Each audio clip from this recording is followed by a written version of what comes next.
Moja kati ya vitu ambavyo vina trend right now katika mitandao ya kijamii ni video ambayo inamuonyesha Mac Voice, msanii ambaye tunafahamu amesainiwa na Next Level Music chini ya Rayvanny, akiperform katika moja kati ya stages ambazo kiuhalisia haiendani na thamani ama nafasi aliyokuwa nayo katika game. Of course tunafahamu kwamba Rayvanny aliweza kumchukua Mac Voice kutoka chini ya Chege Chigunda ambaye kwa kipindi hicho alikuwa anatumia jina la Mac Voice. So alipokuja pale Next Level akaweza kubadilisha jina na kujiita Mac Voice. Tulitarajia kuona makubwa yakifanywa kutoka kwa Mac Voice kwa sababu alikuwa chini ya Rayvanny ambaye kwa wakati huo alikuwa chini ya Diamond Platnumz, na of course tulikuwa tunajua kwamba kuna uwezekano mkubwa wa msanii huyo kuweza kwenda mbali. Alifanya vizuri kwa baadhi ya kazi ambazo alizitoa kwa pale mwanzoni, na kukatokea kuna ukimya fulani hivi, watu wakawa wanauliza maswali kwamba Mac Voice yuko wapi? Mbona kama game yake inaelekea pabaya, lakini pia kama muziki unaelekea kumshinda? Mmoja kati ya interviews ambazo alizifanya hivi karibuni,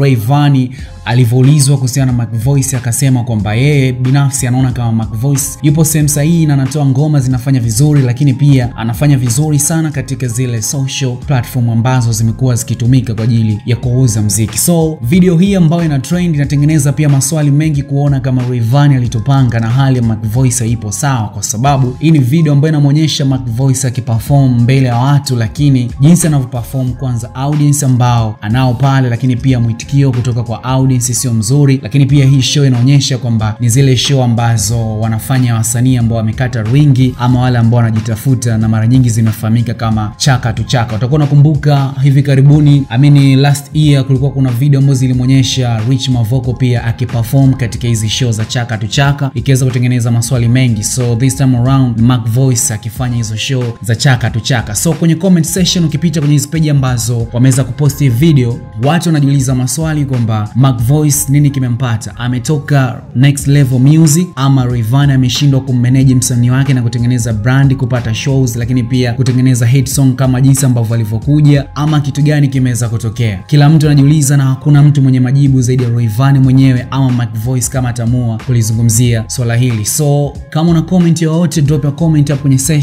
kwenye comment section, then tutaza kupita nao. Mimi naitwa Good Eyes, naitwa Hustle Kivutio. Hapa ni News Update Media.